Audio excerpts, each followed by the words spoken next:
Bem-vindos ao Terror no Ar, seu podcast criminal sem espetacularização, onde a verdade é mais cruel que a imaginação e as histórias sombrias seu sono vão tirar.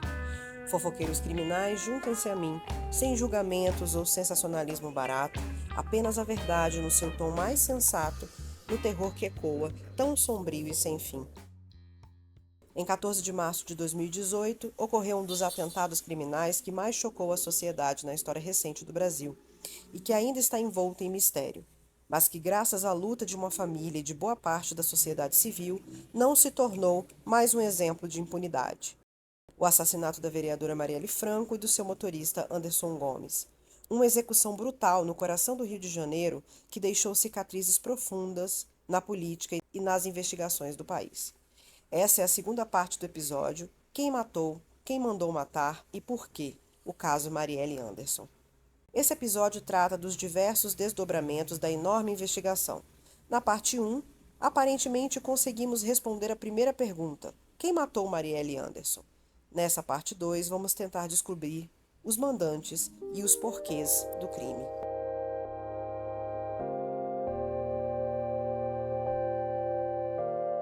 Parte 1. Os acusados. No dia 24 de janeiro de 2019, ambos, Rony Lessa e Elcio Queiroz, compareceram à DH separadamente para prestar esclarecimentos. Em seu depoimento, Elcio disse não se lembrar do que fizera na data do crime e Lessa contou todo o seu histórico nas polícias civil e militar, mas sobre o assassinato de Marielle Anderson, disse que só tomou o conhecimento pela imprensa após o acontecido. Segundo ele, estava em um dos bares da Avenida Olegário Maciel, na Barra da Tijuca, na noite do crime, mas não se recordava em qual bar exatamente. Segundo ele, se tratava de uma crise de alcoolismo que o levava a frequentar bares diariamente.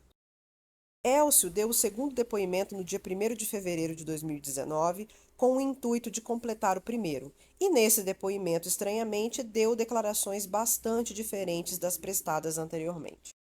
Segundo ele, naquele dia, ele trabalhou pela manhã e no início da tarde, entregou à delegacia manuscritos autenticados com a relação do serviço que supostamente prestou no dia do crime à empresa de segurança na qual trabalhava. Apenas continuava sem se recordar do que fez a partir das 5h30 da tarde, aproximadamente o horário em que as câmeras de um estabelecimento do Quebra-Mar captou o cobalt dos assassinos, saindo dali. Elcio disse que provavelmente estava em casa, e sobre Lessa disse que este estava mesmo enfrentando problemas com dependência de álcool e períodos de depressão desde a perda da perna em 2009. Nesse mesmo dia, 1º de fevereiro, o policial militar Pedro Bassanelli, amigo de ambos, foi chamado para depor. Pedro era visto com frequência ao lado de Lessa no bar Resenha e, segundo a polícia, ele encontrou com Lessa e Elcio antes de prestarem depoimento. Ao sair da delegacia, Bassanelli voltou ao bar para conversar com Lessa e a polícia concluiu que a primeira reunião entre os três teria sido para combinar uma versão em comum a ser apresentada na delegacia. Já a segunda reunião foi para trocar impressões sobre as questões que os policiais perguntaram. A existência dessa reunião foi confirmada por investigadores que seguiram os investigados e tiraram fotografias. Indícios encontrados nos celulares de Elcio e de Lessa, além das imagens analisadas pelo núcleo de inteligência da DH, foram suficientes para que a promotoria denunciasse a ambos. E assim, em 12 de março de 2019, apenas 2 dias de o atentado completar um ano, ambos foram presos preventivamente na Operação Lume. Essa operação era prevista para ser iniciada no dia 13 de março de 2019, mas precisou ser antecipada para o dia 12 porque os investigadores descobriram que Lessa foi avisado e que provavelmente tentaria escapar. Assim, quando os agentes chegaram à sua casa, precisaram de fato atravessar uma viatura na rua para impedir sua fuga. Lessa portava uma pistola dentro do carro importado e blindado e levava consigo uma mala com R$60 mil em espécie, além de 3 celulares. Elcio foi preso no mesmo dia também à porta de sua casa no Engenho de Dentro e também tentando fugir. Em seu carro encontraram balas de fuzil e na sua casa 2 pistolas e mais munição para fuzil. Elcio seria condenado a 5 anos por porte e posse ilegal de arma, 1 ano e 7 meses após sua prisão. Apesar da possível tentativa de fuga, ambos os acusados não ofereceram resistência à prisão e Elcio argumentou somente que estava saindo para trabalhar. A polícia fez buscas na residência de ambos e também em outros endereços ligados a eles, como o apartamento no Meier, da propriedade de Alexandre Mota de Souza, aquele amigo de Lessa, onde a Polícia Civil fez a maior apreensão de fuzis já realizada no estado do Rio de Janeiro. No apartamento encontraram caixas fechadas contendo 117 fuzis do tipo M16. Alexandre Mota, por sua vez, alegou ser amigo de infância de Lessa e explicou que ele havia entregado aquelas caixas pedindo que as guardasse, mas que ele não sabia o conteúdo delas. Aparentemente, essas pessoas têm amigos maravilhosos, né, gente? Que guardam várias caixas na casa deles sem sequer perguntar o conteúdo delas. Eu não tenho esse tipo de amigo, né? Eu preciso repensar minhas amizades. Em sua prisão declarada por ordem do juiz do 4º Tribunal do Júri, Gustavo Calil, tanto Lessa quanto Elcio declararam que só falariam na justiça. Contudo, seus advogados, respectivamente Fernando Santana e Henrique Teles, disseram que seus clientes negaram a participação no atentado de Marielle Anderson. Por algum motivo, Lessa trocou a perna mecânica por muletas, o que sua defesa justificou como sendo necessário devido à suposta dificuldade da manutenção da prótese na cadeia. Do ponto de vista da polícia, contudo, a medida foi considerada um artifício para que o suspeito despertasse uma simpatia da opinião pública, parecendo um pouco mais frágil. Para justificar a grande presença de armas, o advogado de Lessa, Fernando Santana, disse que ele era um simples comerciante de armas de airsoft, que são réplicas de armas de verdade que atiram esferas plásticas e não são consideradas armas de fogo. Lessa possuía um certificado de CAC, Registro de Atirador e de Colecionador de Armas, emitido pelo Exército, o que lhe permitia importar até mesmo fuzis. A justificativa de Lessa para manter em seu poder tantos fuzis, a de ser um comerciante de airsofts, não pareceu verdadeira para a polícia, pois o nível de renda de um sargento reformado da Polícia Militar não condizia com a dimensão do patrimônio de Lessa, mesmo ele alegando que complementava sua renda com a manutenção de barracas de lanche em favelas. Ou seja, como com um salário de cerca de R$ 7.000 ele conseguia manter seu padrão de vida. Lessa morava em uma casa no condomínio Vivendas da Barra que custa entre 1,6 e 4 milhões de reais. E Lessa era locatário de 2 casas geminadas no estilo duplex. Além disso, em suas garagens guardava 2 carros luxuosos blindados. Também integrava o seu patrimônio 2 terrenos no estado, um no luxuoso condomínio Portugalo, em Angra dos Reis, avaliado em 1,2 milhão, e outro no condomínio Pier 51, em Mangaratiba, avaliado em R$ 400.000. O Ministério Público do Rio de Janeiro solicitou um relatório do COAF, incluindo as movimentações financeiras de Rony Lessa, e identificou em sua conta um depósito de R$ 100.000 feito em espécie, na boca do caixa, em 9 de outubro de 2018, ou seja, 7 meses após o assassinato. De acordo com as promotoras, Lessa possuía mais imóveis além desses arrolados, mas em nomes de laranjas. Nas operações de busca e apreensão realizadas na casa de todos os suspeitos, foram encontrados documentos a serem avaliados, como a nota fiscal da compra de uma lancha no valor de R$ 261.400, em nome do amigo de infância, o mesmo Alexandre de Souza, mas que se sabia que pertencia a Lessa. Para deixar isso bem óbvio, a lancha foi batizada de Minimi, que é o nome de uma metralhadora leve de fabricação belga, denotando claramente a obsessão de Lessa por armas. Essa lancha foi confiscada porque funcionários no local da Marina apontaram que Lessa era sim seu verdadeiro proprietário, e em um de seus depoimentos ele acabou admitindo que era o dono da lancha, mas alegou que não teve tempo de passar a propriedade para o seu nome. Como diria aquele meme, então tá bom. Então tá. A família de Lessa o defendeu com veemência. Mesmo assim, a polícia trabalhou com a hipótese de que o endereço da filha de Lessa, que vive nos Estados Unidos, tenha sido utilizado para entrega de encomendas ilícitas feitas por ele.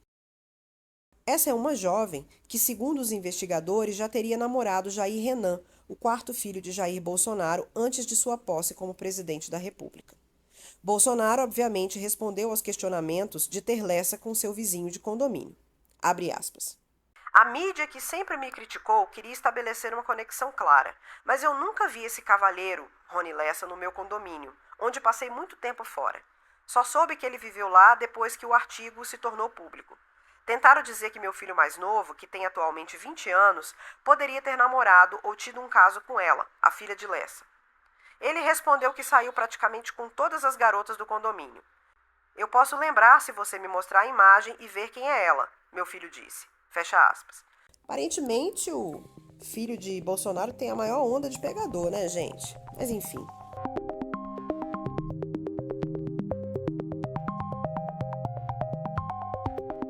Parte 2. A prisão e o sumiço da arma. Ato contínuo à sua prisão, Lessa e Elcio foram levados para Bangu 1 e no dia 29 de março de 2019 seguiram para a Penitenciária Federal de Mossoró, onde estava Orlando Curicica. Como se suspeitou que o miliciano poderia correr risco de morte, já que aparentemente Lessa acreditava que a denúncia havia sido feita por Curicica, Lessa e Elcio foram então deslocados para a Penitenciária Federal de Porto Velho, em Rondônia, no fim de junho. E sim, gente, a promotoria pediu no início que eles fossem presos em presídios distintos, como se fosse uma desbaratação da gangue, mas esse pedido foi ignorado, então os dois foram presos assim, juntinhos, amigos, na penitenciária de Porto Velho. Em 13 de março de 2019, dia seguinte à prisão de Lessa, a polícia bateu em um imóvel pertencente a ele em um condomínio no bairro da Pechincha. Por questão de minutos, os policiais não flagraram um cúmplice de Lessa retirando uma caixa de papelão pesada do apartamento que aparentemente era usada apenas para guardar coisas. Todavia, a cena foi registrada por câmeras de segurança do condomínio e os investigadores identificaram o cúmplice como José Márcio Mantovano, também conhecido como Márcio Gordo. Na imagem fica visível que Márcio teria colocado uma boneca sobre a caixa para simular uma situação corriqueira de simples recolhimento de objetos no apartamento. Na sequência, a gravação mostra Márcio seguindo em direção a um carro, no qual a câmera captou outro cúmplice de Lessa, o professor de artes marciais conhecido como Jaca. A caixa supostamente guardava a submetralhadora HK-MP5 que matou Marielle Anderson. Essa mesma câmera já havia flagrado algumas horas antes, ainda na madrugada de 13 de março, 3 homens trajando o uniforme da Polícia Civil e tentando entrar no apartamento, o que foi barrado pelo síndico do condomínio. Possivelmente, era uma tentativa de levar essa caixa. Depois, ainda no mês de março, uma testemunha contaria à polícia que viu no quebra-mar 2 homens próximos a Lessa alugando uma lancha. Com eles estavam várias caixas de papelão e uma mala. Possivelmente, uma dessas caixas seria a identificada no flagrante pelas câmeras de segurança naquele condomínio do Pechincha. E pelos retratos falados elaborados a partir do relato da testemunha, os investigadores acreditam que esses homens seriam novamente Márcio e Jaca. O barqueiro, que supostamente pilotou a lancha, teria dito que chegou a ver 6 fuzis em uma das caixas e que todo o material que eles carregavam foi descartado na altura das Ilhas Tijucas, na Barra da Tijuca. Então, a Delegacia de Homicídios pediu ajuda à Marinha e ao Corpo de Bombeiros para fazer buscas na região, que foram feitas com a ajuda de um sonar que detecta metais, além de mergulhadores. Ao atingir o local, eles chegaram a visualizar 9 volumes no fundo do mar, cada um medindo entre 50 centímetros e 2 metros de comprimento, mas não conseguiram retirar os objetos devido à densidade da água e à profundidade. Em 7 de junho e 2 de agosto, Lessa e Elcio participaram das audiências no 4º Tribunal do Júri por meio de videoconferência, quando foram ouvidas as testemunhas de acusação e de defesa. Contudo, os acusados só foram ouvidos em 4 de outubro, confrontando o júri popular, segundo a decisão do juiz Gustavo Calil.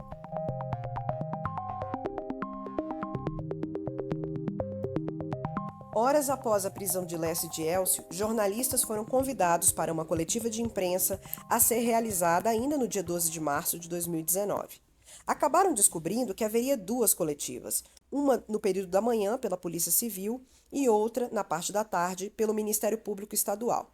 E essa divisão tornou clara uma disputa entre as 2 instituições pelo protagonismo da Operação Lume, que teria prendido Lessa e Queiroz. Ainda que a Operação Lume não tivesse encontrado o nome dos mandantes da morte, já era uma vitória trazer resultados pelo menos quanto aos seus prováveis executores. Apesar da suposta divisão entre as 2 instituições, o discurso de ambas estava afinado. Agora que haviam capturado os possíveis executores, a busca pelos mandantes do crime viria numa segunda fase da Operação Lume. Como eu disse anteriormente, devido à parte do teor das pesquisas implementadas por Rony Lessa, havia uma hipótese de que a motivação do crime fosse pessoal, o que, a meu ver, eu, INE, pessoa física, CPF, não faz sentido, já que a gente já sabe que possivelmente Rony Lessa era um assassino por encomenda, um matador de aluguel. Esse tipo de pessoa não ia botar em risco, né, a sua impunidade cometendo um crime pessoal. Quer dizer, não sei. A hipótese de uma motivação por ódio também se estendia a Elcio Queiroz devido à longa amizade entre os dois. Apesar daquele momento de triunfo para os investigadores, houve uma mudança bastante grande nessa questão já no dia 13 de março, quando o então governador Wilson Witzel comunicou uma decisão que causou bastante desconforto na DH. O Witzel simplesmente anunciou a saída de Giniton da DH, o que pegou o próprio delegado de surpresa. A justificativa do governador, que depois foi negada pelo próprio Giniton, era que o delegado deveria estar bastante esgotado. E assim, o governador tratou a retirada de Giniton como se fosse um prêmio e revelou que o indicaria para cumprir um curso na Itália, a fim de que pudesse trocar experiências com investigações dos policiais italianos e estudar a máfia e os movimentos criminosos. Reafirmou que não se tratava de uma exoneração, mas sim um afastamento para cumprir um intercâmbio e descansar. O que eu, INE, adoraria, né? Sair do meio desse espinheiro. Mas o Giniton declarou à imprensa que não estava esgotado e que não escondia o fato de que estava sendo afastado do caso a contragosto. Ainda assim, a conversa que rolava nos bastidores da Polícia Civil dizia que existia sim algum desgaste entre o delegado e seus superiores, pelo fato de que Giniton costumava não dividir informações do caso Marielle Anderson com eles. Na sequência, então, mais uma troca de cadeiras. O delegado Daniel Rosa, naquele momento era titular da Delegacia de Homicídios da Baixada Fluminense, foi chamado de volta para ocupar a vaga de Giniton na DH da capital. Daniel Rosa trabalhou anteriormente com Giniton quando a delegacia era chefiada por Rivaldo Barbosa. Após assumir a vaga, Daniel Rosa trocou praticamente todos os policiais da gestão anterior, uma vez que muitos pediram para sair, porque eles eram ali acolegados, amigados com Giniton. A solenidade de posse de Daniel Rosa aconteceu em 25 de março de 2019 e ele apresentava uma expressão de bastante apreensão, porque afinal ele estava assumindo a segunda etapa de um dos crimes de maior impacto na história recente do Brasil. E isso, gente, sem ter acompanhado a longa e desgastante primeira etapa. Haviam levado 1 ano para encontrar os executores do atentado contra Marielle Anderson. Vamos lembrar, gente, que levaria pelo menos mais 4 para chegar aos mandantes. No dia 3 de outubro de 2019, as promotoras do GAECO e o delegado Daniel Rosa instauraram uma nova operação que levou para a cadeia tanto a mulher de Rony Lessa, Elane Figueiredo, quanto o irmão dela, Bruno Figueiredo. Segundo investigadores, Elane comandava a quadrilha que lançou ao mar, em março, aquelas caixas de papelão e uma mala, aquelas que estavam com armamento pertencentes ao marido dela. Nessa mesma operação, prenderam também amigos de Lessa, o Márcio Gordo e Jaca, que participaram da operação. Já no dia 4 de outubro, as promotoras receberam finalmente aquele relatório daquela empresa paulista, onde eles enviaram os celulares, né, para analisar as informações extraídas daqueles celulares de Rony Lessa. O trabalho levou 7 meses e, pelo material apurado, ficou comprovado que em 22 de janeiro de 2019, Elane enviou via WhatsApp ao marido a imagem de uma planilha, que deu muita confusão e ampliaria o escopo das investigações. Abaixo da imagem, ela escreveu: "Liga para o Elcio". Tratava-se de uma planilha da portaria do condomínio Vivendas da Barra, que trazia os horários da entrada e saída de visitantes em 14 de março de 2018. Ninguém nunca soube responder como que Eliane teve acesso a esse documento, chegando a fotografá-lo. Mas ficou evidente que ela tinha urgência em alertar Elcio Queiroz de que havia esse registro de sua passagem pelo condomínio no fim da tarde de 14 de março. E aí ela pediu ao marido que mostrasse ao Elcio a imagem, pois logo depois eles iriam depor pela primeira vez na delegacia de homicídios, mesmo que informalmente. Além do nome de Elcio na planilha, preenchida à mão, também havia a placa de seu veículo, um Logan, e o número da casa visitada, o número 58, que era a do ex-presidente da República, Jair Bolsonaro. E, gente, aqui vocês devem se lembrar do imbróglio que aconteceu sobre esse assunto na mídia brasileira, pois constava na planilha a informação de que a pessoa que liberou por interfone a entrada do visitante teria se identificado como seu Jair. E por causa disso, as promotoras do GAECO teriam que interrogar o próprio Jair Bolsonaro após pedir autorização ao presidente do STF, José Antônio Toffoli. Porque para, entrevistar o presidente da República, você teria que ter essa autorização. Mas esse pedido ele foi arquivado posteriormente. O fato é que essa confusão envolvendo a planilha vazou e foi divulgada pelo Jornal Nacional em 29 de outubro de 2019. Supostamente, um dos porteiros do Vivendas da Barra, o senhor Alberto Jorge Ferreira Mateus, ao ser ouvido na delegacia de homicídios, confirmou a ida de Élcio ao Vivendas no dia de duplo homicídio e também afirmou ter reconhecido a voz do seu Jair Bolsonaro pelo interfone. Segundo ele ainda teria acompanhado pelas câmeras do condomínio a entrada de Élcio Queiroz, mas ele não entrou na casa de Jair Bolsonaro, mas sim nas casas 65 e 66, que eram os dois duplex de Rony Lessa.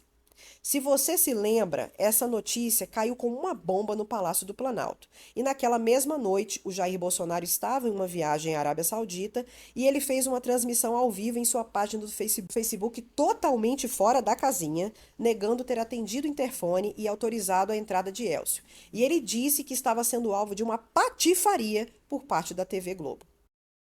No dia seguinte a essa live feita por Jair Bolsonaro em 30 de outubro de 2019, logo nas primeiras horas da manhã, o vereador Carlos Bolsonaro, que vive naquele mesmo condomínio, postou um vídeo de apoio ao pai na sua rede social.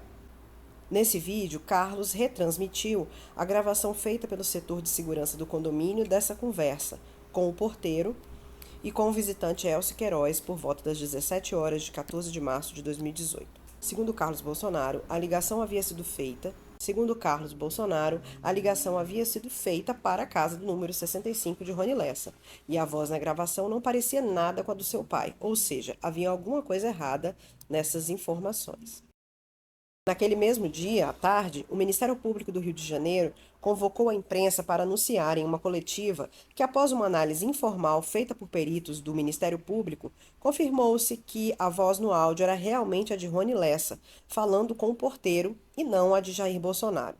Por causa disso, Alberto Jorge, o porteiro, que é um dos funcionários mais antigos do condomínio, mudou sua versão.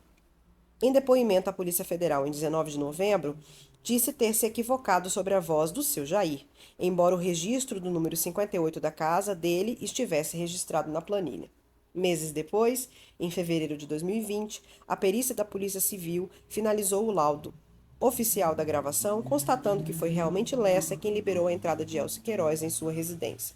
Em 11 de março de 2020, às vésperas do aniversário de 2 anos do crime, a imprensa divulgou a decisão de levar os dois suspeitos de executar os assassinatos, Rony Lessa e Élcio Queiroz, a júri popular.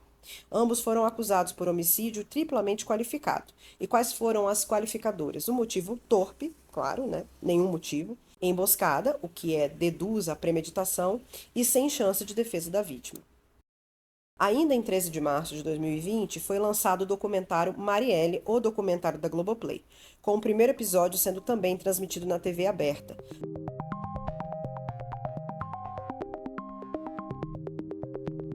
Parte 3. A tentativa de federalização do caso. Raquel Dodge, procuradora-geral da República, havia tentado federalizar o caso Marielle Anderson no dia seguinte ao crime, sem ter sido bem sucedida. Mesmo assim, tentou novamente ter acesso às investigações em meados do mês de agosto de 2019.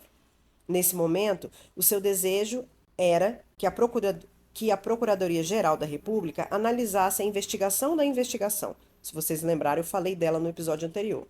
Realizada ao longo de 5 meses pela Polícia Federal para apurar a lisura dos procedimentos da Polícia Civil durante aquela farsa criada por Ferreirinha.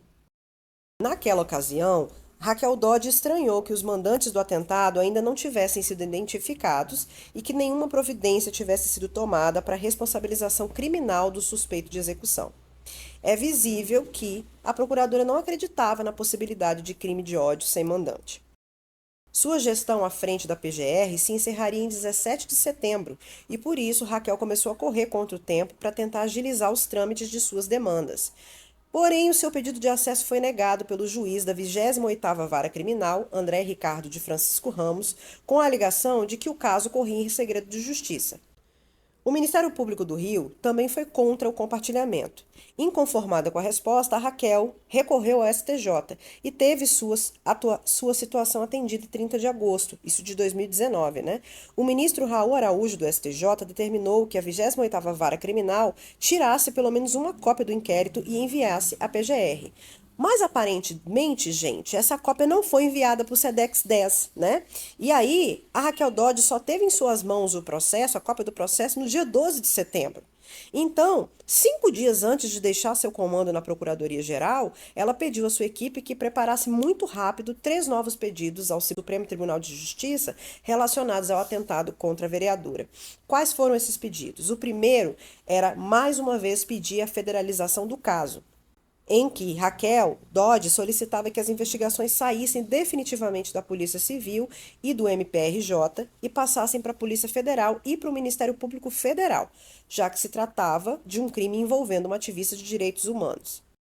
O segundo pedido se referia à abertura de um procedimento investigatório contra Domingos Brazão, aquele conselheiro afastado do Tribunal de Contas do Estado, que tinha foro privilegiado. Aqui, a figura de Domingos Brazão aparece mais uma vez. Vocês lembram que na farsa de Ferreirinha, aparentemente ele que tinha dado contato para o Ferreirinha do tal investigador da Polícia Federal para que o Ferreirinha pudesse contar suas mentiras, né? Partindo do inquérito que a Polícia Federal fez sobre a ação da Polícia Civil na farsa promovida por Ferreirinha, Raquel Dodge identificou indícios de autoria intelectual do assassinato de Marielle por parte de Brazão e o denunciou.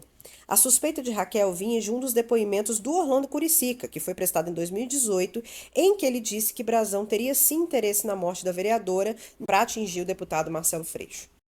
Já o terceiro pedido feito ao STJ, Raquel Dodge solicitou a abertura de um inquérito dentro do próprio STJ para apurar a possibilidade de que Domingos Brazão poderia ter atuado junto com Ferreirinha nessa farsa, com a intenção de incriminar Orlando Curicica e Marcelo Siciliano, com a ideia de causar uma obstrução nas investigações da polícia em torno dos assassinatos. Vamos lembrar que tanto Ferreirinha quanto o Domingos Brazão teriam motivações para incriminar essas duas pessoas. O Orlando Curicica, porque o Ferreirinha brigava pelos territórios dele na milícia, e o Marcelo Siciliano, porque ele disputa com a família Brazão os mesmos currais eleitorais. Apesar de que agora, no futuro, a gente percebe que o faro de Raquel Dodge estava na direção correta, naquele momento o pedido de federalização causou grande indignação no Ministério Público do Rio, na Polícia Civil e inclusive entre os familiares da vereadora, que além de temer que uma federalização pudesse levar a investigação ao domínio de Jair Bolsonaro, também considerava que as investigações estavam sendo bem conduzidas no âmbito estadual.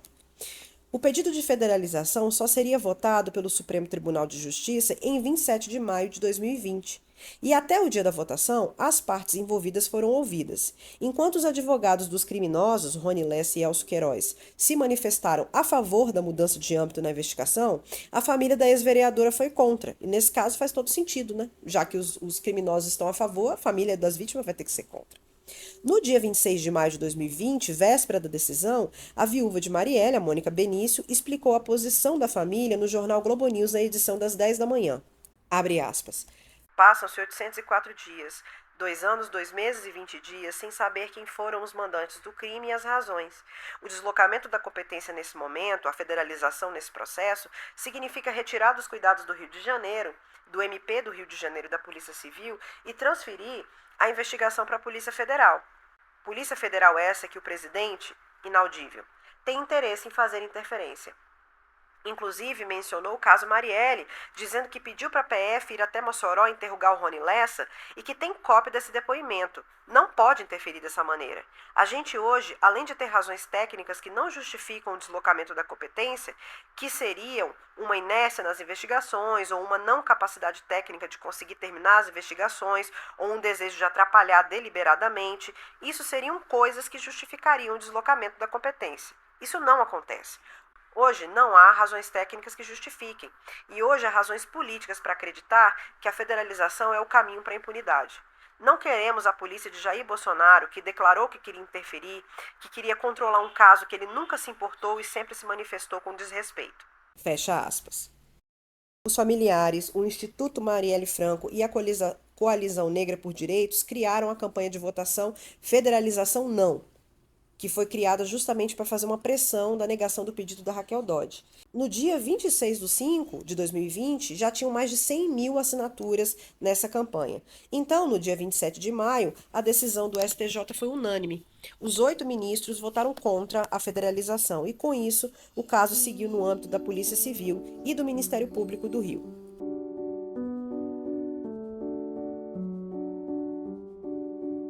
Ali, em 2020, 2 anos após a emboscada, o presidente Jair Bolsonaro fez declarações que levaram de novo o caso Marielle Anderson para as manchetes da mídia. Em 24 de abril daquele ano, o então ministro da Justiça e Segurança Pública, Sérgio Moro, pediu demissão em uma coletiva de imprensa acusando Jair Bolsonaro de tentar interferir nas investigações da Polícia Federal para ter acesso a processos que envolviam parentes e amigos seus. O ponto alto do conflito entre Bolsonaro e Moro, que levou à demissão, teria ocorrido quando o presidente mandou publicar no Diário Oficial da União a exoneração do diretor-geral da Polícia Federal, o delegado Maurício Leite Valeixo, que era um braço direito de Moro. E para isso, Bolsonaro teria lançado mão de uma assinatura digital do ministro sem seu consentimento. Para Moro, Jair Bolsonaro queria substituir Valeixo por uma pessoa que tivesse um contato pessoal, para alguém que ele pudesse ligar e colher informações por baixo dos panos. E essa pessoa seria Alexandre Ramagem, que era o então delegado federal, diretor-geral da Agência Brasileira de Inteligência, a ABIN, e que era um homem de confiança do presidente, inclusive amigo dos seus filhos. Poucas horas após a coletiva de Sérgio Moro, Bolsonaro se pronunciou acusando o ex-ministro da Justiça e Segurança Pública de se preocupar mais com o caso Marielle do que de tentar desvendar quem era o suposto mandante da facada que Bolsonaro sofreu em setembro de 2018, que, se vocês lembram, foi feita por Adélio Bispo, um homem com problemas mentais que já se sabe que agiu sozinho, comprovadamente sem mandante. Nesse momento, Bolsonaro revelou ainda que pediu à Polícia Federal que investigasse o porteiro do seu condomínio, que foi responsável pelo depoimento que apontou o presidente como aquele seu Jair, que teria supostamente liberado a entrada de Elcio Queiroz no Vivendas da Barra. Além disso, Bolsonaro também teria pedido aos agentes federais para investigar a informação divulgada pela Polícia Civil de que seu filho, Jair Renan, teria namorado a filha de Lessa. Por mais, gente, que pareça assim uma picuinha, uma conversa de comadre, era sim sinal de que Jair Bolsonaro estava tentando interferir na investigação. O que ele disse é que a intenção da Polícia Civil era levar tanto a ele como sua família para o centro das investigações, transformando-os nos supostos mandantes da morte da vereadora. E é verdade que durante todo o processo, Jair Bolsonaro negou, inclusive, ter conhecido ou saber da existência de Marielle e que não tinha qualquer motivo para ser mandante da morte dela. Ou seja, Jair Bolsonaro, que no início do pronunciamento tinha negado ter interferido nas investigações da Polícia Federal, acabou se contradizendo e admitindo que sim, fez pedidos à Polícia Federal em relação ao porteiro do condomínio, o que não caberia à figura do presidente. E assim, com a exoneração do Maurício Leite, o Bolsonaro indicou sim ao cargo Alexandre Ramagem, mas o ministro do Supremo Tribunal Federal, Alexandre de Moraes, suspendeu a nomeação pelo entendimento de que havia um desvio da finalidade na escolha desse delegado, já que ele era, entre aspas, um conhecido pessoal da família Bolsonaro. Então, Bolsonaro impulsou para o cargo, no dia 4 de maio de 2020, o delegado Rolando Alexandre de Souza, que era, no fim das contas, um subordinado de Ramagem na ABIN. Em junho de 2020, o escritório do crime voltou ao centro das discussões. No dia 30 de junho, sob o comando do delegado Daniel Rosa, na Delegacia de Homicídios e da promotora Simone Sibilo, da GAECO, foi deflagrada então a Operação Thanatos contra aqueles denunciados por chefiar o escritório do crime. Então, eles se aproveitaram das descobertas trazidas pela investigação do caso Marielle para meio que botar um fim aí nesse escritório.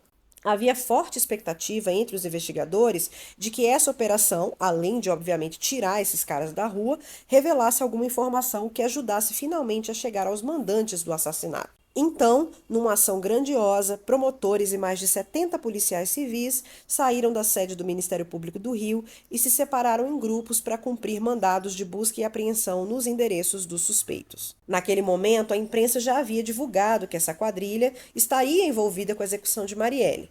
Contudo, Daniel Rosa negou essa informação quando uma repórter lhe perguntou se o suspeito de ter matado Marielle, Rony Lessa e Elcio Queiroz, pertenciam ao escritório do crime. Daniel contou. Abre aspas. O escritório do crime foi a nossa primeira linha de investigação. A partir de uma apuração mais profunda, porém, descobrimos que o grupo não participou do homicídio de Marielle. Além de termos provas de que Rony Lessa executou Marielle, momentos antes da morte dela, o grupo do MED, ou seja, o escritório do crime, assassinava outra vítima. Fecha aspas. Essa última movimentação fechava o grande volume de idas e vindas que ocorreram nos 2 primeiros anos da investigação do caso Marielle Anderson. E se nesse momento, meu caro ouvinte, você já se perdeu na linha narrativa com tantas personagens nessa malha, caso Marielle Anderson descortinou, você não está sozinho. Por isso eu recomendo ouvir o episódio com calma e cuidado. Afinal de contas, todo esse imbróglio só vai cobrir os 2 primeiros anos do caso. Ainda vamos abordar o seu desenrolar até o ano de 2024. Parte 4. 2021. Um ano de pandemia e de poucas movimentações. Assim, gente, nos anos de 2021 e 2022 a gente não tem tantas informações porque o caso ficou bastante paralisado, mas vamos às poucas informações que a gente teve. Em 2021, voltaram a ter problemas na investigação, porque em 10 de julho daquele ano, as promotoras do Ministério Público do Rio, Simone Sibilho e Letícia Emili, que estavam muito à frente, trazendo outras possibilidades para o caso, se desligaram após acusarem interferências externas. Elas estavam à frente do inquérito desde setembro de 2018, como eu falei. O mal-estar começou quando a viúva de Adriano da Nóbrega, a Júlia Notufo, resolveu fazer uma delação premiada revelando supostas ligações criminosas. As promotoras investigaram e instituíram a prisão de vários integrantes do escritório do crime e queriam saber se eles tinham informações sobre os mandantes do caso Marielle Anderson. As promotoras até ouviram as alegações de Júlia, mas não encontraram elementos importantes para o caso no relato dela. Mesmo assim, a proposta de delação continuou sendo investigada por outros promotores do Ministério Público. O Ministério Público não explicou as razões disso. Sobre isso, Aniele Franco, irmã de Marielle, manifestou preocupação em uma reportagem do Jornal Nacional do dia 10 de julho daquele ano. Abre aspas. Já temos aí praticamente 3 anos sem respostas. E ainda temos que lidar com surpresas e interferências externas. Interferência de quem? É o que a gente quer saber. Fecha aspas. Não foi a única mudança daquela semana. Em 5 de maio, um titular da Delegacia de Homicídios que investigava o caso de Marielle foi afastado. No lugar de Moisés Santana, entrou o delegado Henrique Damasceno. Ele foi o 5º delegado a assumir a direção da DH e, consequentemente, o comando da investigação do caso. No fim de julho, o Ministério Público do Rio de Janeiro aumentou de 2 para 8 o número de promotores que atuavam na força-tarefa sobre o caso, chefiados pelo promotor Júlio Cangoni, agora sem a presença de Simone Sibilho e Letícia Emili. E aí, gente, entre julho de 2021 e dezembro de 2022, que foi um ano eleitoral, o caso ficou totalmente paralisado. Parte 5. Quem mandou matar Marielle e por quê? 2023 traz reviravoltas. 2023 volta a ter lances relevantes.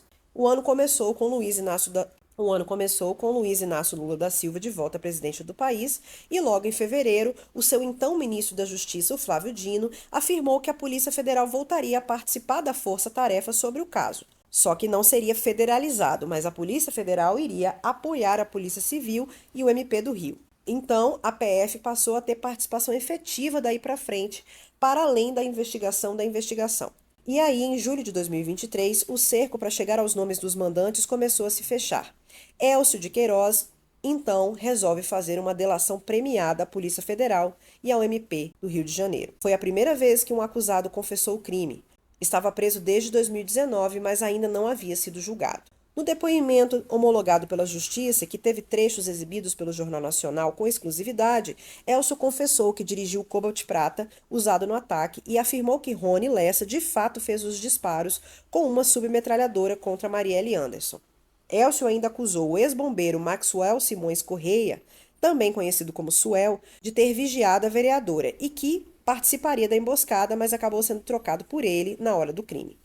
O ex-bombeiro, que havia sido preso em junho de 2020, condenado por 4 anos de prisão por atrapalhar as investigações e respondia em liberdade, acabou indo para o presídio após essa delação. Outro envolvido no caso, o sargento da PM, Macalé, havia sido assassinado em 2021. Ele teria sido o elo entre Lessa e os mandantes. Elcio ainda contou que Lessa tinha intenção de cometer o crime antes, ainda em dezembro de 2017, e que naquele primeiro plano o motorista seria Maxwell Simões Correia. Elcio contou na delação que passou a virada de 2017 para 2018 na casa de Rony Lessa, que ele bebeu bastante e começou a desabafar revoltado, contando que semanas antes tinha ido com Edmilson e Maxwell para pegar a mulher que estavam monitorando há alguns meses. Entretanto, na hora, Maxwell falou que o carro deu problema e falhou. O Jornal Nacional teve acesso com exclusividade ao vídeo de Elcio Queiroz, que consta no anexo 2 da delação do caso. Os demais anexos permaneceram em sigilo. Agora eu vou falar para vocês um pouco dos trechos da delação. Abre aspas. O piloto do carro era o Maxwell. O atirador na frente seria o Rony. O outro no banco de trás seria o Edmilson Macalé, diz Elcio. O Rony desabafou comigo, dizendo que não acreditava que teve problema, que foi medo, refugou. O Maxwell refugou no momento que queria, e a função dele era dirigir. Fecha aspas. Em outro trecho, Elcio diz, abre aspas. Esse trabalho para eles, essa missão para eles foi através do Macalé, que chegou até o Rony. Fecha aspas. O Edmilson Macalé, como eu disse, foi executado em 2021. A Polícia Federal afirma que uma das provas de que Elcio, Lessa e Macalé atuavam juntos, o que corrobora a delação, foi o cruzamento de ligações telefônicas feitas entre os três desde outubro de 2017, e inclusive depois das mortes de Marielle Anderson, e que mesmo desistindo de conduzir o carro na primeira tentativa de matar Marielle, a Polícia Federal diz que Maxwell atuava na vigilância e acompanhamento da vereadora e dava apoio aos demais participantes. Elcio Queiroz revelou também que foi chamado para participar do assassinato no dia do crime, 14 de março de 2018, provando aí que ele era um amigão de Rony Lessa. Abre aspas. Foi em torno de meio-dia. Aí ele falou, vai para casa e eu vou te chamar no momento que for.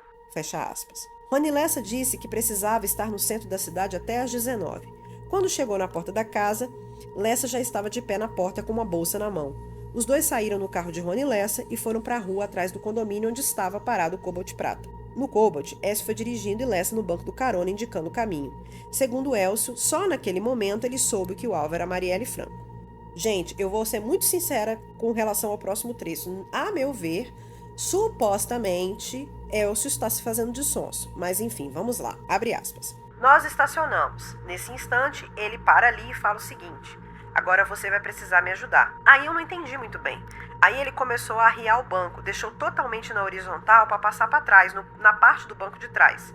Eu olho para o retrovisor, ele já estava colocando o casaco, tipo se equipando, vamos dizer assim, se preparando. Botou o casaco, daqui a pouco ele tira a metralhadora, no caso a arma do crime. Coloca o silenciador. E nesse momento, até uma coisa assim que eu não esperava, ele pegou um binóculo e ficou com o binóculo. Dali na hora do momento que ela saiu, ele falou, é ela. Aí quando eu ia parar no sinal, o carro já tinha passado. E ele viu que era sinal de pedestre e disse para avançar que era de pedestre. E nesse momento ele falou, é agora, e emparelha. Ele já estava com o vidro aberto e eu só escutei a rajada. Começou a cair umas cápsulas na minha cabeça e no meu pescoço. Quem pensa no silencioso, mas faz um barulho danado. Fecha aspas. Fiquei aqui com a sensação de que Elcio estava querendo diminuir a participação dele no caso, mas enfim. No acordo que Elcio de Queiroz fez com as autoridades ao se tornar delator, ficou decidido que ele ainda vai cumprir 8 anos em regime fechado e não vai mais ser julgado por um júri popular. Segundo investigadores, o que pesou para o ex-PM contar o que sabia foi descobrir que ele tinha sido supostamente enganado pelo comparsa. Rony Lessa teria garantido a ele que não fez pesquisa sobre Marielle na internet. Os dois tinham medo de que isso pudesse fazer a polícia chegar ao assassino.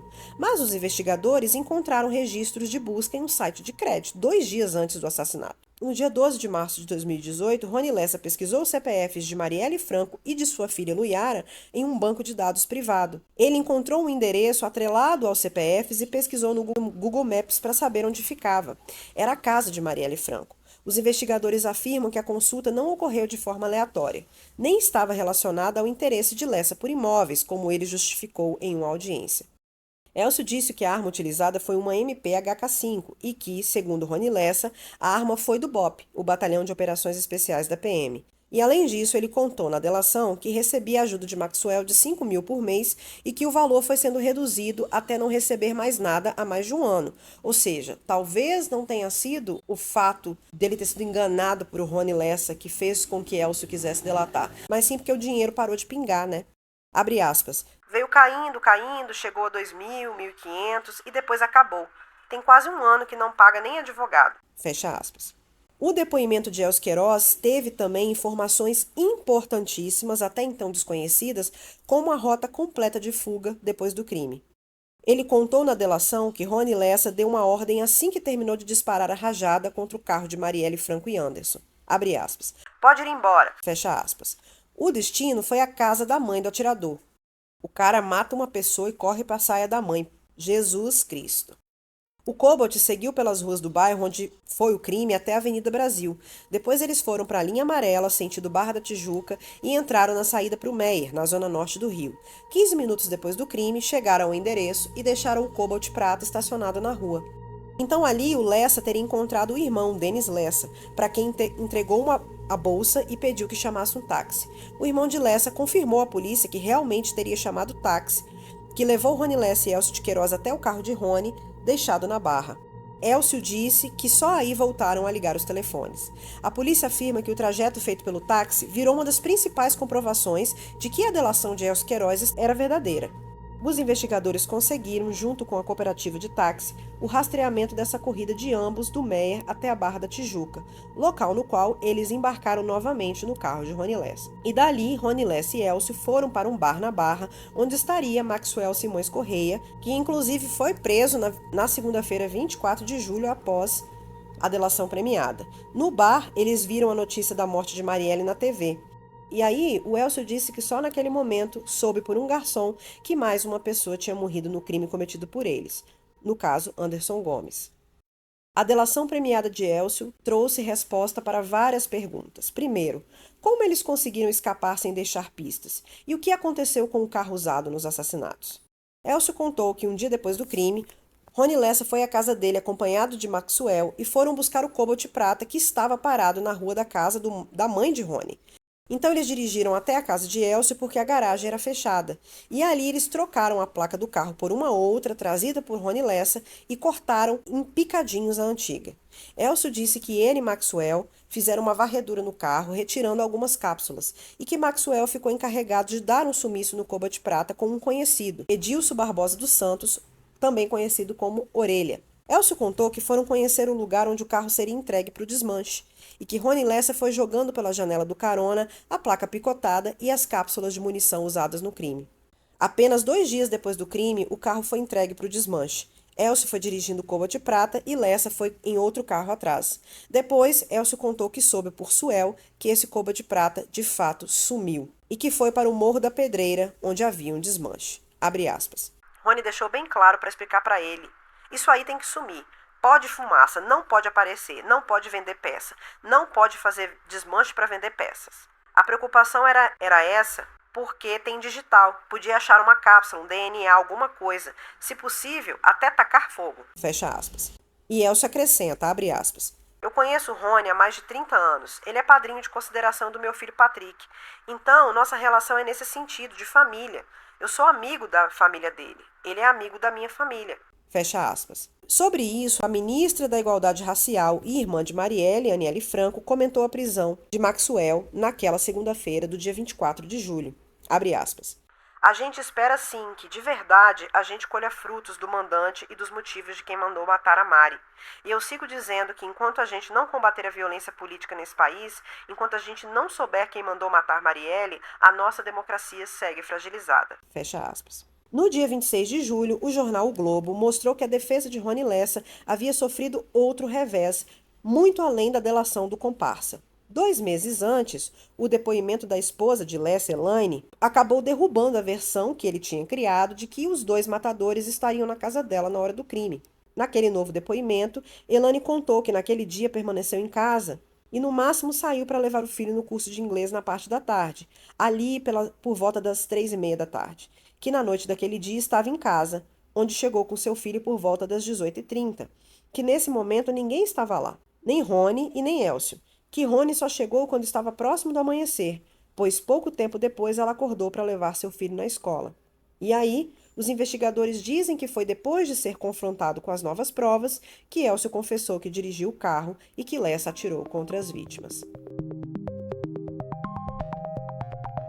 Parte 5, 2024, o ano em que o cerco se fecha. A partir daqui as coisas começam a se acelerar, porque 2024 chegaria como o ano definitivo para a resolução desse caso. Ao longo do mês de fevereiro, o Rony Lessa foi condenado por contrabando de peças de armas de fogo e seu comparsa Edilson Barbosa dos Santos, o Orelha, foi preso, acusado de realizar o desmanche do carro usado no crime. Foram acusados por mais coisas, né? Em 29 de fevereiro, o Orelha foi preso por atrapalhar as investigações pelo sumiço do carro. Segundo o inquérito, eles organizaram o desmanche do carro já no dia 15 de março, devido a 7 ligações entre Suel e Orelha. O carro seria entregue por Queiroz e Lessa a Santos numa praça da Zona Norte. Santos está também envolvido em diversos desmanches de carro e na venda de objetos roubados. No dia 14 de março de 2024, exatos 6 anos após a realização do crime, o caso chegou então a outro patamar. Parte da investigação foi enviada ao Supremo Tribunal Federal, e a medida reforçou o envolvimento de alguma autoridade com foro privilegiado no meio dessa arapuca. E aí, o relator escolhido foi o ministro Alexandre de Moraes. Em 18 de março, em uma audiência com o juiz auxiliar de Alexandre, Rony Lessa afirmou os termos de uma colaboração premiada, ou seja, ele ia fazer a sua própria delação premiada, que naquele momento corria em segredo de justiça. Em 19 de março, o ministro da Justiça, Ricardo Lewandowski, fez um pronunciamento para anunciar a homologação dessa delação de Rony Lessa, que foi assinada pelo ministro Alexandre de Moraes. Segundo ele, era possível que depois dessa colaboração, a solução total do caso Marielle Anderson viesse a aparecer. A toque de caixa, em 24 de março, finalmente, os suspeitos de mandar assassinar Marielle foram presos devido à delação premiada do Rony Lessa. Domingos Brazão, como a gente já havia previsto, conselheiro afastado do Tribunal de Contas do Rio de Janeiro, o que justificou o caso ir para o STF, porque esse era o cara que tinha foro privilegiado, juntamente com seu irmão, o deputado federal Chiquinho Brazão, e, meus caros e minhas caras, o ex-chefe de Polícia Civil do Rio, Rivaldo Barbosa, que apesar de ter garantido às famílias, logo no dia seguinte ao crime, que o desvendamento desse caso seria sua prioridade, ficou provado depois que não estava exatamente fazendo um grande esforço para resolver esse problema. Era um domingo, 6 horas da manhã, e os agentes da Polícia Federal saíram para cumprir os mandados de prisão e de busca e apreensão, que foram expedidos pelo STF. E eles saíram ali em carros descaracterizados em 6 horas da manhã por causa da questão da lei que você não pode prender às 6 horas da manhã. E, gente, eu tenho que dar graças a Deus por não ter cometido nenhum crime, porque uma das razões de você continuar com seu réu primário é a polícia não ter que chegar na sua casa às 6 horas da manhã, né? Os 3 acusados foram presos ainda nessa manhã. As delações revelaram que os irmãos Brazão plantaram um informante do PSOL, o partido de Marielle, para saber de seus passos. O Rony Lessa afirmou que só aceitou participar do assassinato quando os mandantes disseram que Rivaldo estava colaborando com o planejamento e garantia que a investigação não iria para frente. Lembra que Orlando Curicica disse lá na sua delação: Delegacia de Homicídios, sob o comando do Rivaldo Barbosa, costumava não a trabalhar, fazer vista grossa e até apoiar os criminosos? Pois é. Os irmãos Brazão, acusados de serem os mandantes, e Rivaldo Barbosa foram presos em suas respectivas residências em condomínios da Barra da Tijuca. Chiquinho Brazão era então deputado federal pela União Brasil e seu irmão era conselheiro do Tribunal de Contas do Rio. O Barbosa, por sua vez, era o chefe da Polícia Civil no Rio de Janeiro, se vocês se lembram. O envolvimento dos Brazão já havia sido considerado no passado, desde a questão da investigação e da farsa do Ferreirinha, mas o envolvimento de Rivaldo Barbosa causou uma surpresa geral e uma revolta, principalmente na família de Marielle Anderson. O ex-chefe da Polícia Civil foi a primeira autoridade a receber os pais, a irmã e a viúva da vereadora, além da viúva de Anderson e Marcelo Freixo, e prometeu sim que o caso Marielle seria o seu principal caso. Em 24 de março de 2024, à beira do choro, a Mônica Benício contou aos jornalistas a surpresa e a consternação das famílias e amigos. Ele foi a primeira autoridade a receber a família no dia seguinte, dizendo que seria uma prioridade da Polícia Civil para a elucidação desse caso. Fecha aspas. Ao lado dela, Agatha Arnaus, viúva de Anderson, tão emocionada quanto, disse, abre aspas, é tão profundo e tão doloroso. Então, quem sabe, vamos ver como as coisas vão se desdobrar.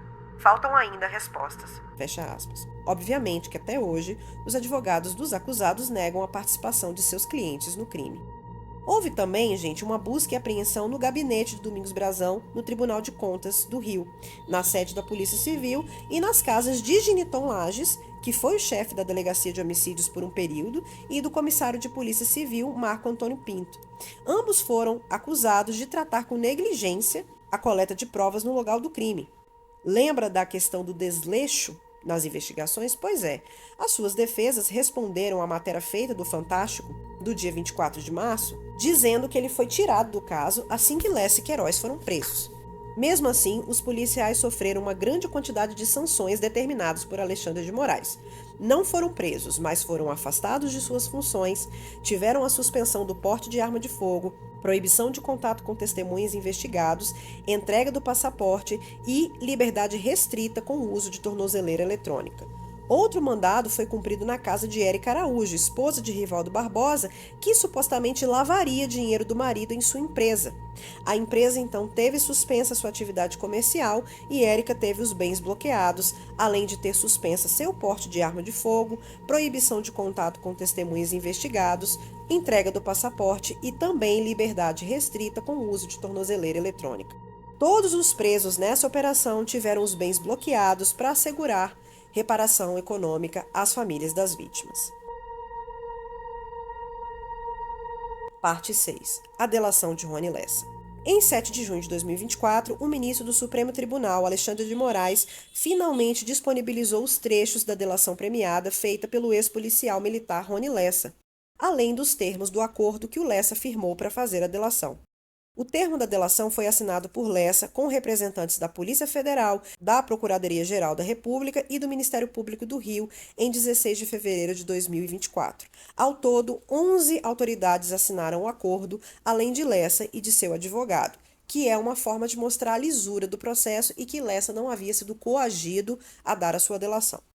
No dia 7 de junho, o Fantástico liberou trechos da gravação da delação em que Rony Lessa traz informações sobre os mandantes do crime, quem participou do plano e qual teria sido a motivação do homicídio. Além disso, os depoimentos também dão detalhes do planejamento da execução que envolveu aquele infiltrado do PSOL, além de um lucro bilionário e garantia da impunidade por parte do delegado da Polícia Civil, o Rivaldo Barbosa. No fim das contas, a encomenda da morte de Marielle teria mesmo a ver com milícias, como teria sido sugerido em algumas teorias no início da investigação. Também teria coisa a ver com a grilagem de terras ali na Zona Oeste mesmo. Segundo Lessa, Domingos Brazão disse a ele que a escolha do nome da então vereadora foi porque ela orientava as pessoas a não aderirem aos novos loteamentos das milícias. Lessa conta que Domingos justificou, abre aspas, Marielle vai atrapalhar, tem que sair do caminho, fecha aspas. Na delação, Rony Lessa assume que aceitou fazer parte do plano de assassinar a vereadora proposto pelos Brazão. Em troca, ganharia 2 loteamentos de Jacarepaguá, que renderiam mais de 20 milhões de dólares em lucro, equivalente a 100 milhões de reais. Abre aspas. Eu falei, não, a gente tem que matar, não tem problema. Eu aceitei de cara sem saber até quem é. Não é uma empreitada para você chegar ali, matar uma pessoa e ganhar um dinheirinho, não. Era muito dinheiro envolvido. Na época ele falou em 100 milhões de reais e lucro. Em 100 milhões de reais o lucro dos 2 loteamentos. São 500 lotes de cada lado. É uma coisa grande, são ruas. Na verdade é um mini bairro. É uma coisa gigantesca. Então a gente está falando de muita grana. Fecha aspas. E aí o Lessa complementa, abre aspas. Eu tive com eles por 3 ocasiões. O Domingos falava mais que o Chiquinho. O Domingos fala mais e o Chiquinho concorda. É uma dupla. Um fala mais e o outro só concorda. Fecha aspas. A defesa de Domingos Brazão disse que não existem elementos e provas para sustentar a versão de Lessa. Já a de Chiquinho afirma que a delação é uma desesperada criação mental na busca por benefícios e que são muitas as contradições, fragilidades e inverdades. Segundo Lessa, a proposta não era apenas matar a vereadora, mas sim criar uma nova milícia na zona oeste da cidade, através da ocupação ilegal da área. Os lucros viriam, então, da exploração do sinal clandestino de internet, da exploração do sinal de televisão, de gás residencial e de serviços de transporte. O delator não disse quando o empreendimento ilegal aconteceria, mas afirmou que seria um dos donos, com um poder criminoso que se refletiria muito além das eleições. Contudo, a Polícia Federal informou no relatório que, após apurar informações por meio de fontes abertas, humanas e material apreendido no curso das apurações, não foi possível encontrar evidência concreta de planejamento de alguma ação no sentido da ocupação na área por uma nova milícia. Mas Lessa afirmou que a vereadora se tornou alvo dos criminosos porque ela teria convocado reuniões com várias lideranças comunitárias de bairros da região. E aí você lembra do que aconteceu, por exemplo, no Novo Palmares, que eu falei no episódio 1. Essas reuniões seriam para que essas lideranças não permitissem adesão a novos loteamentos da milícia. Essa informação, segundo o assassino, foi passada por Domingos Brazão em um dos 3 encontros que teve com os mandantes do crime. Abre aspas. Não fui contratado para matar Marielle como um assassino de aluguel. Eu fui chamado para uma sociedade. Fecha aspas. Gente, que nojo. Só ler isso me deu nojo. Da desumanização dessa pessoa. Abre aspas. A Marielle vai atrapalhar e nós vamos seguir. E para isso ela tem que sair do caminho. Fecha aspas. Ai, Jesus. Fico pensando como as famílias ficaram ao saber a razão. Uma razão absolutamente torpe. Aparentemente o Lessa nem sabia quem era a vítima. Para ele tanto fazia, não é? E o pobre do Anderson, que foi totalmente uma vítima colateral de um assunto que ele não tinha nada a ver. A frieza do Rony Lessa no vídeo é uma das coisas mais assustadoras que eu já vi na minha vida. Eu recomendo, o vídeo está disponível no site do G1 para vocês assistirem os vídeos da delação. O delator revelou que o conselheiro Domingos Brazão contou que o ex-chefe de Polícia Civil, Rivaldo Barbosa, recebeu dinheiro para protegê-los após o crime, que seria dinheiro que teria sido lavado na empresa da esposa dele. Os irmãos chegaram a dizer, segundo Lessa, que Rivaldo, abre aspas, está redirecionando e virando o canhão para outro lado, fecha aspas. Mas a situação teria mudado com a saída do delegado do cargo. A defesa de Rivaldo informou que seu cliente nunca teve contato com os supostos mandantes. O matador afirmou ainda que os mandantes chegaram a citar outros políticos como alvo. Marcelo Freixo, hoje presidente da Embratur, era deputado estadual quando presidiu uma CPI que investigou as milícias do Rio de Janeiro, a CPI das milícias. Além dele, também foram arrolados os nomes do Tarcísio Mota, do Chico Alencar e do Renato Cinco. A Polícia Federal conseguiu confirmar que Rony Lessa realmente fez pesquisa online sobre os políticos ligados ao PSOL na época, incluindo o então deputado Marcelo Freixo. Abre aspas. Em 2017, ele veio com um assunto relacionado com Marcelo Freixo. É uma coisa bem ampla, pesada, que mexe com partidos. Eu fui tirando isso da cabeça dele. Aí ele aceitou, não cobrou mais. Ali foi talvez a nossa primeira entrada em relação ao crime. Fecha aspas. Durante o depoimento à Polícia Federal, Lessa afirmou que os irmãos Brazão infiltraram um homem chamado Laerte Silva de Lima e sua mulher, Erileide Barbosa da Rocha, no PSOL. O casal era um braço armado da milícia de Rio das Pedras, na zona oeste do Rio. Abre aspas. O Domingos, por exemplo, não tem papas na língua. Ele simplesmente fala que ele colocou, digamos assim, um espião no PSOL, no partido da Marielle. E o nome desse espião seria Laerte, que é uma pessoa de Rio das Pedras que depois eu soube se tratar de um miliciano. Uma pessoa responsável por várias atividades de milícia lá. E essa pessoa trazia informações para os irmãos com relação ao PSOL em si. Fecha aspas, declarou Rony Lessa. Além disso tudo, na delação, Rony Lessa disse que Laerte pode ter, abre aspas, enfeitado o pavão, fecha aspas, e levado os irmãos a dimensionar mal as ações políticas da parlamentar.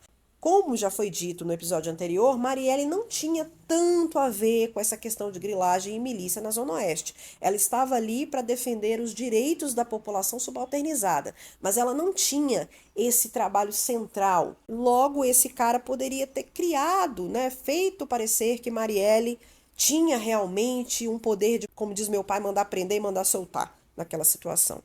O relatório da Polícia Federal indica que a criação dessa animosidade explicaria, por exemplo, uma reação fora do comum que Chiquinho Brazão teve contra um assessor de Marielle depois que a vereadora se opôs a um projeto de lei dele na Câmara do Rio. Esse assessor de Marielle relatou à polícia que depois dessa votação, Chiquinho mostrou uma irritação fora do comum, que nunca tinha sido vista por ele e que teria cobrado apoios que já teria dado a Marielle em outros projetos. Essa lei, mesmo aprovada, depois foi vetada pelo então prefeito Marcelo Crivella e depois julgada inconstitucional pelo Tribunal de Justiça. Lessa conta que pediu uma arma aos irmãos Brazão para executar Marielle, embora ele próprio tivesse as dele. Como o matador de aluguel costumava descartar o armamento usado nos assassinatos, ele não queria perder nenhuma de seus bibelôs da sua coleção pessoal. No entanto, a ordem dos políticos era a metralhadora HK-MP5 usada no crime fosse devolvida. Lessa discordou, mas acabou cedendo à exigência. E aqui a gente percebe que ele não falou nada sobre as armas terem sido jogadas no mar, e eu mesma vendo os trechos que foram soltos, tem várias coisas que não ficaram respondidas, mas eu imagino que no futuro a justiça deve liberar a delação como um todo e a gente vai pegar esses pontos que ficaram mal explicados. Mas, gente, uma pergunta que não quer calar. Quais foram os termos do acordo entre a Polícia Federal e Rony Lessa? O acordo da delação de Rony Lessa previu que o criminoso cumpra, no total, 18 anos em regime fechado. Como ele está preso desde 12 de março de 2019, Lessa ficará mais 13 anos na prisão. Eu, particularmente, tenho um pouco de ódio de delação premiada. Para mim, é uma coisa agridoce. Ao mesmo tempo que ela pode ajudar a resolver essas questões, inclusive a delação premiada foi um modelo trazido dos Estados Unidos para cá, principalmente durante a Operação Lava Jato, ela tem seus lados positivos, porque, óbvio, talvez sem essa delação premiada a gente nunca soubesse os mandantes. Mas, por outro lado, a gente está falando de um cara, um matador de aluguel, que matou a vereadora, matou o Anderson sem se preocupar com nada, além de ter em sua ficha provavelmente diversos outros assassinatos e que só vai ficar preso 18 anos por causa disso. É muito injusto se vocês forem parar para pensar. Mas enfim, quem sou eu para entender de jurisprudência, não é? A partir de 12 de março de 2037, o Lessa ainda deverá cumprir mais 2 anos no regime semiaberto, ou seja, vai ter o direito de sair durante o dia e dormir à noite na cadeia. O acordo ainda prevê a unificação dos processos a que Lessa responde na Justiça Estadual e Federal. Então vai se juntar os assassinatos de Marielle Franco e Anderson Gomes, além da tentativa de homicídio da assessora Fernanda Chaves, que a gente às vezes esquece de lembrar. O assassinato de André Henrique de Silva Souza, vulgo Zóio, e Juliana Salles de Oliveira, que é outros casos aqui que nem eu sei do que se trata, o tráfico de armas internacional, a prática de lavagem de dinheiro por integrar organização criminosa e a exploração do gatonete na zona norte do Rio. Esse tanto de crimes por 20 anos de prisão. Vocês estão entendendo como é injusto? Após cumprir 20 anos de pena, Rony Lessa irá para o livramento condicional. A medida implica no cumprimento de ações como se apresentar diante da justiça e não viajar, por exemplo, mesmo fora do cárcere, até a decisão da liberdade total. Para que essa delação se mantenha, também não se pode comprovar que Lessa tenha mentido ou escondido provas que tem em seu poder ou à sua disposição, que é uma coisa que provavelmente a gente só vai saber no futuro, até porque os mandantes do crime ainda não foram julgados. O que foi definido no acordo, então?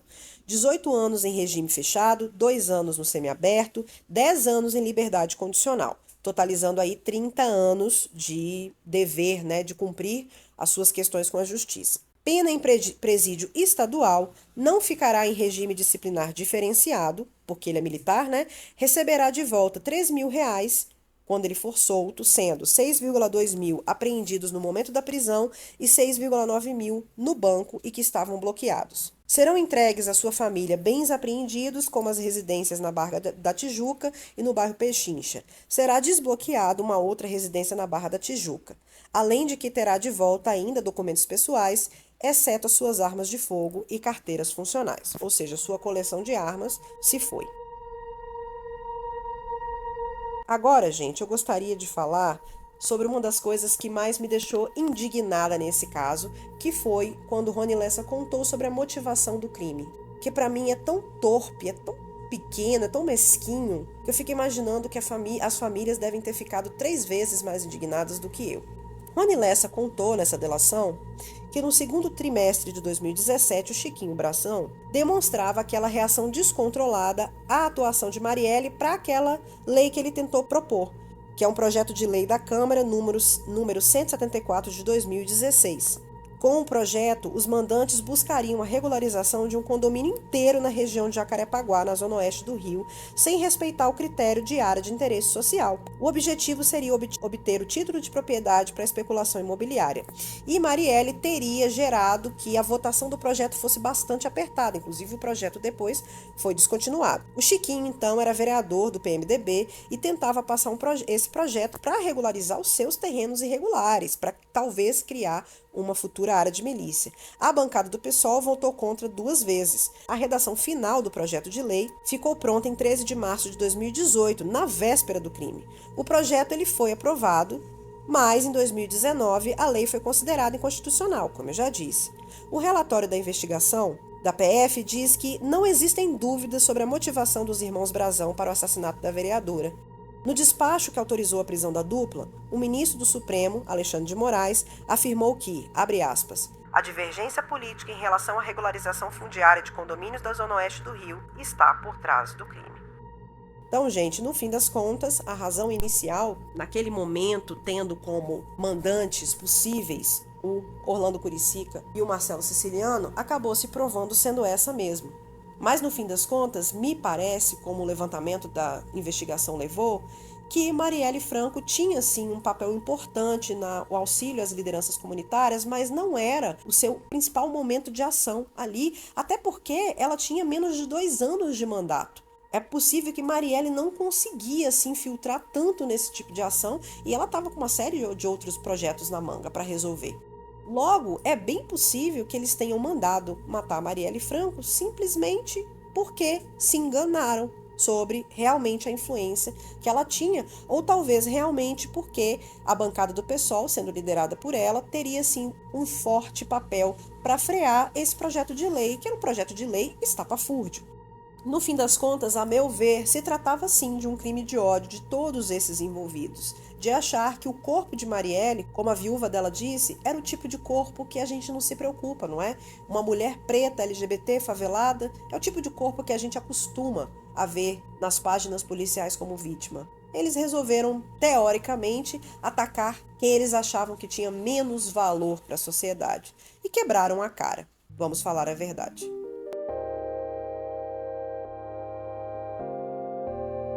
Tentaram enterrar Marielle, mas não sabiam que ela era semente. A morte de Marielle Anderson para seus algozes provavelmente não teria nenhum tipo de impacto ou repercussão. Como eu disse, o corpo de Marielle é o corpo que para nossa sociedade machista, racista, capitalista, não tem valor. E na música, nós já sabemos que a carne mais barata do mercado é a carne negra. Logo, é bem possível que os mandantes e os executores acharam que não teria nenhum tipo de impacto. Eles estavam tirando uma simples pedrinha do seu caminho, matando Marielle, e que isso ia ser repercutido nas esquerdas por algumas semanas, mas que aquele burburinho no final logo ia morrer. Afinal de contas, eles tinham supostamente um delegado de homicídios da Polícia Civil do Rio de Janeiro dentro do seu bolso. O que eles não sabiam, ou não esperavam, é que Marielle Franco era uma figura tão potente e o assassinato dela por motivos políticos tão torpes que inclusive levou Anderson, uma pessoa que nada tinha a ver com esse assunto, deixando 2 crianças órfãs, chamou a atenção nacional e internacional. Os movimentos Marielle Vive e Marielle Presente e a fundação do Instituto Marielle Franco pela sua família foram algumas de suas sementes, além das manifestações que duraram anos até a possível finalização da investigação, que ainda não aconteceu. Milhares de pessoas no Brasil e no mundo afora passaram 6 anos gritando a plenos pulmões: quem matou Marielle Anderson? Quem mandou matar Marielle Anderson e por quê? E assim, um caso que seria mais um dos casos não resolvidos, mais um dos casos isolados, que garantiriam a impunidade dessa banda podre da política e do Poder Executivo do Rio de Janeiro, acabou abrindo a verdadeira caixa de Pandora e colocou sob os olhos do mundo o submundo do crime do Rio de Janeiro. Se isso vai mudar alguma coisa no futuro, a gente não sabe, mas no presente fez diferença sim. A semente de Marielle começou a germinar mesmo em 2018. Embora as eleições de outubro tenham levado Jair Bolsonaro à presidência da República e vários deputados e senadores de extrema-direita ao parlamento, mostrando que parte da população estava insatisfeita com a esquerda e os governos do PT, outra parte da população continuava a apostar no ideário do qual Marielle havia saído, da luta pelos direitos humanos, pelos direitos da população preta, pelos direitos da mulher e a luta LGBTQIA+. Naquele momento, 3 de suas ex-assessoras decidiram concorrer para a Assembleia Legislativa do Rio de Janeiro, todas do PSOL e todas eleitas. Renata Souza foi eleita com quase 64 mil votos. Mônica Francisco, por sua vez, com 40.600 votos, e Dani Monteiro, com quase 28 mil votos.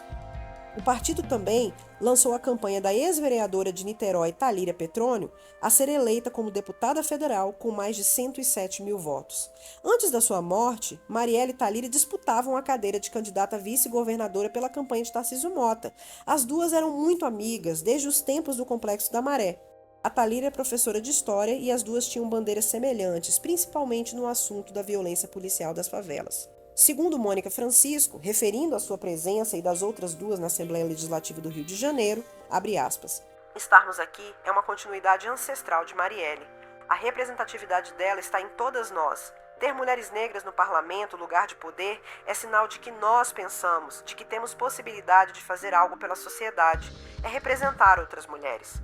Dani Monteiro, por sua vez, foi a mulher mais jovem a ocupar uma vaga na LERJ, sendo eleita aos 27 anos, e suas pautas são voltadas para a comunidade e formadas com um mandato coletivo, com a ênfase em criar políticas efetivas que contemplem a segurança pública, a negritude, o trabalho, a educação, a cultura e a arte. Renata, por sua vez, admitiu que não sonhava em nenhum momento da sua vida ocupar uma cadeira no parlamento em qualquer nível. E ela acaba sendo uma dessas sementes que germinaram à força após o atentado contra Marielle, uma das rosas brotadas do asfalto. Abre aspas. Eu não planejava, vamos estar aqui, diz Renata. A gente tentava se dedicar a tocar a mandata de Marielle. Essa era a nossa meta. Fomos empurradas pelos acontecimentos e temos uma responsabilidade enorme, pois o legado dela é para que a humanidade se humanize. Fecha aspas. Outro efeito foi a transformação ou aceleração das trajetórias políticas de sua viúva Mônica e de sua irmã Aniele Franco. A arquiteta Mônica tomou a frente, junto à família de Marielle, na vigilância das investigações e se tornou uma verdadeira porta-voz daqueles que ficaram. Além disso, ela disputou a campanha para vereadora do estado do Rio de Janeiro em 2020 e foi eleita com quase 23 mil votos pelo PSOL. Aniele, por sua vez, ajudou a fundar o Instituto Marielle Franco, com várias políticas de ações afirmativas para mulheres pretas e LGBTs, e depois de 5 anos de luta, agora filiada ao Partido dos Trabalhadores, PT, tornou-se ministra da Igualdade Racial no atual governo Lula, aos 37 anos de idade. Todas essas sementes que brotaram pela morte de Marielle trazem à tona seus temas e seus interesses.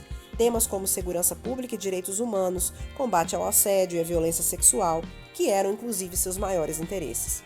Renata, Mônica e Dani têm tentado dar continuidade ao projeto de lei que a vereadora tentou instituir, uma campanha permanente de conscientização e enfrentamento ao assédio da violência sexual no município do Rio de Janeiro. O projeto que foi transformado na Lei Municipal número 6.415 em 4 de outubro de 2018. E assim, as três têm encaminhado propostas na LERJ centradas na implementação dessa campanha, com a ideia de não apenas esclarecer a população sobre o tema, mas também orientar as mulheres sobre como proceder em casos de violência doméstica e abuso sexual. No dia 28 de agosto de 2019, um ano e meio após o atentado, um projeto de Renata instituiu o 14 de março como Dia Estadual das Defensoras e dos Defensores dos Direitos Humanos, que foi aprovado na LERJ e sancionado pelo ex-governador Wilson Witzel. Essa sanção, que foi dada pelo governador, foi um ato para amenizar um mal-estar que ele havia instalado entre os simpatizantes de Marielle durante sua campanha ao governo do estado em 2018. Eu passo aqui para relembrar que no dia 30 de setembro daquele ano, uma semana antes do primeiro turno das eleições, Witzel participou de um palanque em Petrópolis com o então candidato a deputado estadual pelo PSL, Rodrigo Amorim. Os dois estavam acompanhados pelo ex-deputado federal cassado Daniel Silveira, do PSL.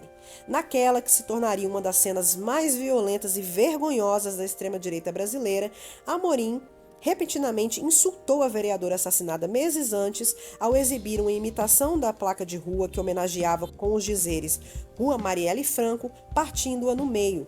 Essa placa foi retirada de um local em que os populares haviam colocado anteriormente. Ela tinha sido colada em cima da placa oficial da prefeitura, que traz o nome da Praça Floriano na Cinelândia, que é a praça que fica em frente à Câmara dos Vereadores. Apesar de negarem, pareceu para o restante da população mais uma tentativa de manchar a memória da vereadora. Quando questionado, o Rodrigo Amorim deu uma desculpa, dizendo ter destruído a placa apenas para restaurar a ordem, uma vez que ela havia sido instalada em um logradouro público por cima de uma placa oficial sem autorização da prefeitura. Rodrigo Amorim, um grande combatente do vandalismo público. Sim, contém ironia essa frase. Apesar disso, na semana seguinte à polêmica, Amorim foi eleito deputado com mais votos pelo estado do Rio de Janeiro, 140 mil, e Silveira foi eleito para o Congresso Nacional com 32 mil votos. Silveira já teve seu mandato cassado. Mas agora, falando pelo lado positivo, muitas homenagens a Marielle Franco espalharam-se pelo mundo.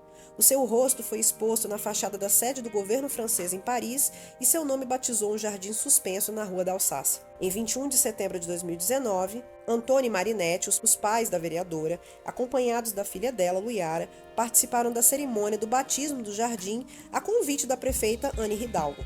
Após um minuto de silêncio, as autoridades apresentaram a placa com os dizeres: Marielle Franco, 1979 a 2018, ativista de direitos humanos e feminista. Além disso, Marielle Franco se tornou o nome de uma rua em Portugal. Em julho de 2019, a Câmara de Lisboa aprovou por unanimidade o projeto encaminhado pelo vereador Manuel Grilo. Além disso, grafites com a imagem de Marielle cobriram quase 2 dezenas de muros em diversos países. A artista, Lúcia Gonzalez Hipólito, nascida mexicana e criada nos Estados Unidos, pintou no bairro de Missões, em São Francisco, na Califórnia, Estados Unidos, o rosto da vereadora no mural Mulheres da Resistência, ao lado do retrato de outras 37 mulheres ativistas. A sede da rede NAMI, localizada na favela de Tavares Bastos, no Catete, promove os direitos das mulheres e pede o fim da violência doméstica e equidade de gênero. Em julho de 2018, reuniu artistas que pintaram um grande grafite com a imagem de Marielle e a confecção do painel contou com a colaboração da jovem paquistanesa Malala Yousafzai, Prêmio Nobel da Paz, que visitava o Brasil naquele ano. Não seremos interrompidas! Gritaram as artistas em coro na sede da rede durante a coletiva de apresentação do grafite, ressoando uma frase tão repetida por Marielle no Parlamento do Rio de Janeiro. Marielle Franco foi parte do tema do samba enredo de 2 escolas cariocas no Carnaval de 2019. A Vila Isabel retratou a história de Petrópolis e do alto de um carro alegórico, o pai, a irmã e a filha de Marielle representaram a crueldade da escravidão, a emancipação da mulher e o poder dos movimentos negros do país. Já a Mangueira, que foi campeão do carnaval daquele ano, contou a história de heróis populares omitidos nos livros de história, com o samba enredo História para Ninar Gente Grande, que se tornou uma espécie de hino da resistência, em especial o trecho, abre aspas, Brasil, chegou a vez de ouvir as Marias, Marielles e Malês, fecha aspas. A escola trouxe em seu desfile a participação de Mônica Benício, de Marcelo Freixo e de Tarcísio Mota. Gente, eu sou muito fã de enredos de escola de samba, eu adoro o carnaval das escolas de samba, e eu acho que é uma das músicas mais bonitas que o carnaval já trouxe, que diz assim: Brasil, meu nego, deixa eu te contar. A história que a história não conta. O avesso do mesmo lugar, na luta que a gente se encontra. Brasil, meu dengo, a mangueira chegou, com versos que o livro apagou. Desde 1500 tem mais invasão do que descobrimento. Tem sangue retinto pisado, atrás do herói emoldurado. Mulheres, tamoios, mulatos, eu quero um Brasil que não está no retrato. Brasil, o teu nome é Dandara, e a tua cara é de Cariri. Não veio do céu, nem das mãos de Isabel, a liberdade é um dragão no mar de Aracati. Salve os caboclos de julho, quem foi de aço nos anos de chumbo. Brasil, chegou a vez de ouvir as Marias, Marrins, Marielles, Malês. Mangueira, tira a poeira dos porões. Ó, abre alas pros teus heróis de barracões. Dos Brasis que se faz um país de lecis, jamelões. São verde-rosa as multidões. Mangueira, tira a poeira dos porões ou abre ala pros teus heróis de barracões. Dos Brasis, que se faz um país de lecis jamelões. São verde-rosa as multidões. Toda vez que eu leio essa letra me dá vontade de cantar, mas eu vou evitar fazer isso aqui para vocês não saírem do podcast e nunca mais voltarem. A Luiara, estudante de educação física, passou a preservar a memória da mãe e assumir parte de sua luta, mais uma semente brotada à força.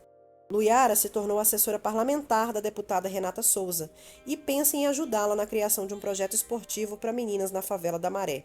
Abre aspas. Quando alguém me conhece, fala: "Caraca, você é filha de Marielle." Eu sou uma pessoa normal, estudo, trabalho. Minha mãe é que era política. No ano passado eu estava na correria com ela. No carnaval de 2018, por exemplo, eu ajudei a colar adesivos nos leques da campanha Não é Não. Um dos meus objetivos no futuro é ajudar na inclusão das pessoas por meio do esporte. Nosso papel como semente é ajudar as pessoas que não têm o caminho certo para a vida. Virei pessoa pública. É uma responsabilidade que eu não queria. Quando ela era viva, ela me protegia. Ela me ligava toda hora. E agora? Fecha aspas. Muita tristeza, né? Saber que essa menina teve que amadurecer tão rápido e à força. Em 1º de março de 2020, quase 2 meses após o crime, foi inaugurada a Casa Marielle no Largo de São Francisco da Prainha, bairro da Saúde. O objetivo do lugar é ser um espaço cultural que foi criado pela família da parlamentar para receber coletivos e movimentos voltados para os direitos humanos ou então para discussões sobre a questão racial. E, além disso, sediar shows, encontros, lançamentos de livros de mulheres negras e outros eventos. É na Casa Marielle que funciona o Instituto Marielle Franco, uma organização sem fins lucrativos cujo principal objetivo é defender a memória da vereadora e cobrar justiça das autoridades. A entidade, até 2022, estava sendo dirigida pela irmã Aniele Franco, que, embora não tivesse nenhuma vontade de disputar nem vaga para vereadora, hoje ela se tornou nossa ministra, mãe de 2 filhas e herdeira da luta de sua irmã. Aniele declarou, abre aspas, "Eu tenho um sonho, fazer com que pessoas de direita, de esquerda e centro consigam dialogar dentro do Instituto Marielle Franco. Porque a principal dificuldade hoje é fazer com que entendam que sua morte não decorreu da ideologia política ou de partido, foi o feminicídio político." Fecha aspas. Que eu concordo absolutamente em número, gênero e grau. E agora, para encerrar esse episódio de maneira certa, deixo aqui minha homenagem a Marielle Franco e a todas as Marielles Francos que morreram antes de nós para defender nossos direitos. E para isso eu vou citar uma frase de Audre Lorde que a própria Marielle usou para encerrar a sua fala na Casa das Pretas no dia da sua morte. Foi o último vídeo que captou a vereadora ainda viva. Abre aspas. "Não sou livre enquanto outra mulher for prisioneira, mesmo que as correntes dela sejam diferentes das minhas." Fecha aspas. Este foi o Terror no Ar, um podcast quinzenal onde, às sextas-feiras, desenterramos os segredos que a sociedade prefere deixar enterrados. Não nos enganemos, o silêncio sobre esse tipo de crime é cúmplice. Enquanto as respostas não vêm, seguimos, como fofoqueiros criminais, a cavar mais fundo, sempre à procura da verdade que ainda temem escapar. Não se esqueça, essa história ainda não terminou. Então, até daqui a 15 dias, na próxima sexta, quando as sombras se fizerem presentes mais uma vez. Esse episódio foi roteirizado, narrado e editado por mim, Winnie Pereira. Utilizei como fonte principal o livro Mataram Marielle, de 2020, escrito pelo jornalista Chico Otávio Vera Araújo e publicado pela Intrínseca. Também o documentário da Globoplay, Marielle, o documentário de 2020, dirigido por Caio Cavetini, com edição e roteiro de Ali Camel, Eric Bretas e Ricardo Vilela. Além de inúmeras reportagens do G1 e da CNN e do jornal O Globo. Até a próxima!